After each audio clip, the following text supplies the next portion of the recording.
Welcome back to my channel Tarishma's Kitchen. আজি মই এটা কণীৰ ৰেচিপি লৈ আহিছো আপোনালোকৰ ওচৰলৈ আহকচোন চাওঁ। কণীৰ আঞ্জাখন বনাবৰ কাৰণে এয়া 3টা কণী মই বইল কৰি লৈছো। এয়া আলু দুটা ধুনিয়াকৈ টুকুৰ-টুকুৰকৈ কাটি লৈছো। এয়া দুটা বিলাহী সৰু-সৰুকৈ কাটি লৈছো।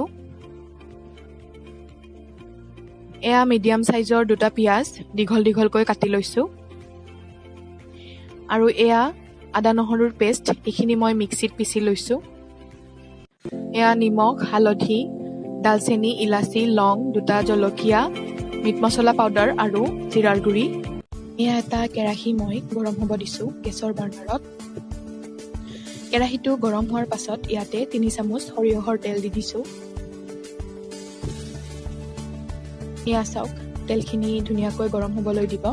তেলখিনি গৰম হয় মানে মই কণীকেইটাত হালধি আৰু নিমখ সানি ললো। এয়া মোৰ তেলখিনি গৰম হ'ল। এতিয়া কণীকেইটা এটা এটাকৈ দি ভাজি ল'ম অকণমান ৰঙচুৱা হোৱালৈকে। এয়া চাওক কণীকেইটা প্ৰায় 2 মিনিটৰ কাৰণে ভাজি ল'ম।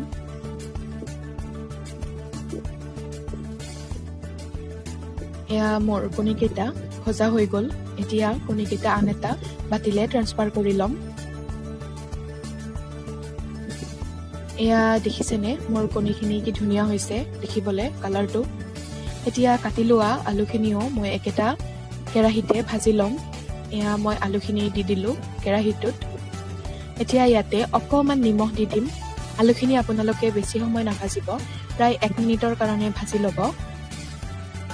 আলুখিনি ভাজিলে খাবলৈ পিছত সোৱাদযুক্ত হয়। এয়া চাওক মোৰ আলুখিনি ভজা হৈ গ'ল। এইখিনিও আন এটা বাতিলে ট্ৰান্সফাৰ কৰি ল'লো। এয়া চাওক কি ধুনীয়াকৈ উলিয়াই লৈছো আলুখিনি। এয়া দেখিছেনে আলুখিনি কি ধুনীয়া হৈছে। এতিয়া মই একেটা কেৰাহীত দালচেনি, ইলাচি, লং আৰু জলকীয়া কেইটা দি দিলো। এইখিনিও মই অকণমান সময় ভাজি ল'ম। অকণমান ভজাৰ পাছত ইয়াতে কাটি থোৱা পিঁয়াজখিনি দি দিম। এয়া চাওক মই পিঁয়াজখিনি দি দিলো। এইখিনিও 1 মিনিটৰ কাৰণে ভাজি ল'ম। এতিয়া ইয়াতে কাটি থোৱা বিলাহীখিনি দি দিম। এইখিনি আপোনালোকে স্মুথ হৈ যোৱালৈ ভাজি ল'ব। এতিয়া ইয়াতে অকণমান নিমখ দি দিছো। নিমখে বিলাহী আৰু পিঁয়াজখিনি সিজি যোৱাত সহায় কৰে। তাৰ পাছত ধুনীয়াকৈ লৰাই দিছো। এতিয়া ইয়াতে 1 টেবুল স্পুন চুগাৰ দি দিছো। এইটো সোৱাদৰ কাৰণে হয়, জাষ্ট এটা মিঠা গুণ আহিবৰ কাৰণে। এতিয়া ইয়াতে আদা নহৰুৰ পেষ্টখিনি দি দিছো। তাৰ পাছত ধুনীয়াকৈ লৰাই দিছো। এইখিনি অকণমান ভজাৰ পাছত ইয়াতে আগতে ভাজি থোৱা আলুখিনি দি দিম। এয়া চাওক মই আলুখিনি দি দিলো। এতিয়া ধুনীয়াকৈ অকণমান সময় লৰাই এনেকৈ ভাজি ল'ব। এতিয়া ইয়াতে মই হালধি গুড়ি আপোনালোকক যিমানখিনি লাগে আপোনালোকে নিজে দিব। এয়া মই হালধি গুড়ি দিলোঁ। এয়া সোৱাদ অনুসাৰে নিমখ দিলোঁ। এয়া জিৰাৰ গুড়ি আৰু এয়া মিট মছলাৰ গুড়িখিনি দি দিলোঁ। তাৰ পাছত ধুনীয়াকৈ লৰাই দিব। এয়া দেখিছেনে কি ধুনীয়াকৈ লৰাই দিছোঁ। এনেদৰে 5 মিনিটমান ভজাৰ পাছত ইয়াতে মই পানী দি দিম। এয়া চাওক মোৰ 5 মিনিট হ'ল। এতিয়া ইয়াতে গৰম পানী দি দিছোঁ। আপোনালোকে গ্ৰেভিখনত গৰম পানী ব্যৱহাৰ কৰিব, তেতিয়া খাবলৈ ভাল হয়।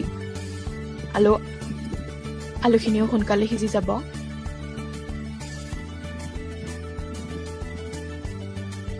এতিয়া ইয়াতে আগতে ভাজি লোৱা কণীকেইটা দি দিম। এয়া চাওক কণীকেইটা দি দিছোঁ। এইখিনি দি এনেদৰে প্ৰায় 10 মিনিটমানৰ কাৰণে মই উতলিব দিম। এয়া 10 মিনিট পাছত মই ইয়াৰে আলু অকণমান উলিয়াই এনেদৰে ভাঙি দিছোঁ। এয়া চাওক গ্ৰেভিখনত আলু ভাঙি দিলে ভাল হয় খাবলৈ।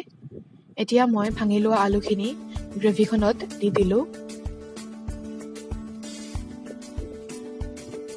তাৰ পাছত এনেদৰে ধুনীয়াকৈ লৰাই দিব। ভাঙি লোৱা আলুখিনিৰ কাৰণে গ্ৰেভিখন ধুনীয়াকৈ গোট মাৰি গৈছে। দেখিছেনে কি ধুনীয়া হৈছে। এয়া চাওকচোন, অকণমান এনেদৰে লৰাই দিলোঁ।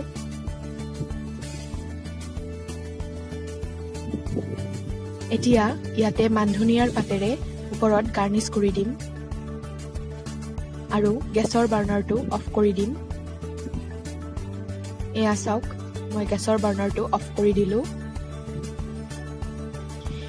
এয়া মোৰ এগ কাৰী ৰেডি হৈ গ'ল খাবৰ কাৰণে। আপোনালোকে এনেদৰে বনাব আৰু মোক কমেণ্ট বক্সত কমেণ্ট কৰিব। ভিডিঅ'টো যদি ভাল পালে তেন্তে লাইক কৰিব, শ্বেয়াৰ কৰিব, ছাবস্ক্ৰাইব কৰিব, লগতে বেল আইকনটো টিপি দিব নাপাহৰিব।